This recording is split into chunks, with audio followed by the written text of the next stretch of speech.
আসসালামু আলাইকুম দর্শক, শুরুতেই ক্ষমা চেয়ে নিচ্ছি।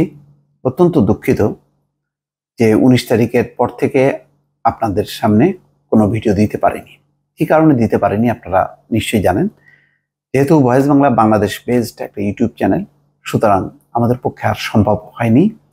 সংযোগ যেহেতু বিচ্ছিন্ন সারা বিশ্ব থেকে, সেই কারণে পারিনি। এর দায় যদিও আমার কতখানি সেটা তো আপনারা বুঝতে পারছেন। দায় তাদেরই হওয়া উচিত যারা এই নেট সংযোগ একেবারে বিচ্ছিন্ন রেখেছে। যাই হোক, জানি না এখন একটি ভিডিও আপনাদের সামনে উপস্থাপন করছি, সেটি আপনারা দেখতে পাবেন কিনা। অনেক ঘটনা, কোন ঘটনা রেখে কোন ঘটনা বলবো বুঝতে পারছি না। তো আজকের ঘটনা দিয়ে যদি শুরু করি, জাতিসংঘ মুখ খুলেছে বাংলাদেশের বিষয়ে। সেখানে তারা বলছে সহিংসতার সব ঘটনা স্বচ্ছ ও বিশ্বাসযোগ্যভাবে তদন্ত করা উচিত জাতিসংঘ। দেখেন, এই শিরোনামের মধ্যে একটা প্রশ্ন আছে, অনেকগুলো বিষয় লুকায় আছে। সরকার তো তদন্ত করছে না, তারা তো বলছে যে সব পরিকল্পনা তাদের কাছে আছে, কি কিভাবে ঘটেছে কিভাবে। যদিও তারা এই পরিকল্পনার কথা আগে প্রকাশ করেনি, বা সেই পরিকল্পনাটা আগে, ঘটনার আগে তারা ধরেনি বা নিয়ন্ত্রণ করতে পারেনি, কিন্তু এখন ঘটে যাওয়ার পর বলছে যে তারা সব ঘটনা জানত, পরিকল্পনা হচ্ছিল। নাশকতার পরিকল্পনা, দেশকে অচল করা, সরকার উৎখাত করা, যা যা বাক্য গত 15 বছর ধরে আমরা শুনেছি। যাই হোক, এখন এই যে ঘটনার ব্যাপারে কেন বলছে এই কারণে। দেখেন, ঘটনা এই যে জীবন গেল, সম্পদ গেল, কাদেরকে ধরা হচ্ছে? বিএনপি, জামাত এবং অন্যান্য। আজকে দেখলাম পার্থ, আন্দালি পার্থ, তাকেও ধরা হয়েছে। জুনায়েদ সাকির, নুরু, তাদেরকেও ধরা হয়েছে। তো তার মানে কি? তার মানে শুরুতেই এটার তীর হচ্ছে বিরোধী দলের দিকে। আজকে যা ঘটনা সব হচ্ছে বিরোধী দল দায়ী। আজকের এই ঘটনার জন্মটা কিভাবে হলো, কেন এই সহিংসতাটাকে উস্কে দেয়া হলো, কেন দাবি পূরণের নামে তাল বাহানা করা হলো, সেগুলি কোনো ব্যর্থতা না।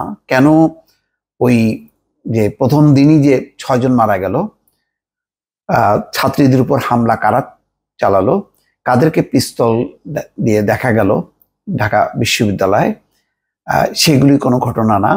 কেন বলা হলো যে আত্মস্বীকৃত রাজাকারদেরকে সাহায্য করার জন্য ছাত্রলীগই যথেষ্ট, এই বক্তব্যও যথেষ্ট না। যথেষ্ট হলো যে সম্পদ ধ্বংস করা হলো, সরকার উৎখাত করা হচ্ছিল। সুতরাং সরকার কিন্তু মোটামুটি এই যে তার তদন্ত সে কিন্তু করে ফেলেছে। তারা জানি না, কোনো কোনো ক্ষেত্রে হয়তো বলছে যে বিচার বিভাগীয় তদন্ত করবে, কিন্তু তদন্তের ধরনই বোঝা গেল। এমন একটা ঘটনা ঘটলো না যেখানে দেখা গেল যে সরকারি দলের কেউ এই ঘটনার সাথে যুক্ত, অর্থাৎ তারা যে উস্কানি দিল, তারা যে সহিংসতা করলো, তারা যে গুলি চালিয়ে সমগ্র জনতাকে উত্তেজিত করলো, মারলো, নিরস্ত্র জনতা যে বাধ্য হয়ে পাল্টা প্রতিরোধ গড়ে তুললো, সেগুলি দায়ী কোনোভাবেই সরকারের না, সব দায়ী হচ্ছে সরকারের। সেই কারণেই হয়তো জাতিসংঘ বলছে সহিংসতার সব ঘটনা স্বচ্ছ, বিশ্বাসযোগ্যভাবে তদন্ত করা উচিত। কিন্তু প্রশ্ন হলো, এই তদন্তটা কে করবে? জাতিসংঘ তো বলল সত্য, কিন্তু কে করবে? সরকারের করা উচিত, কিন্তু সরকার কি করবে? জাতিসংঘের আজকে যে মুখপাত্র স্টিফেন ডুজারিক, তিনি কি বলতে পারবেন যে কোন কোন ঘটনার একটা স্বচ্ছ তদন্ত হয়েছে? জাতিসংঘের তো মানবাধিকার কমিশনও বলছে যে অনেকগুলো গুম খুনের যে ঘটনাগুলো বাংলাদেশের সরকার সেগুলি বিশ্বাসযোগ্যভাবে তদন্ত করেনি, এবং যে বক্তব্য সেই বক্তব্য তারা অ্যাকসেপ্ট করেনি। তাহলে এই তদন্তের দায়টা যে উচিত যে বিশ্বাসযোগ্যভাবে এবং স্বচ্ছভাবে, সেই তদন্তটা কে করবে? অর্থাৎ বিড়ালের গলায় ঘন্টা বাঁধবে কে? জাতিসংঘ কি বাঁধবে? আমি জানি না দর্শক। তিনি যা বলেছেন তার থেকে আমার কিছু প্রশ্ন উদিত হলো।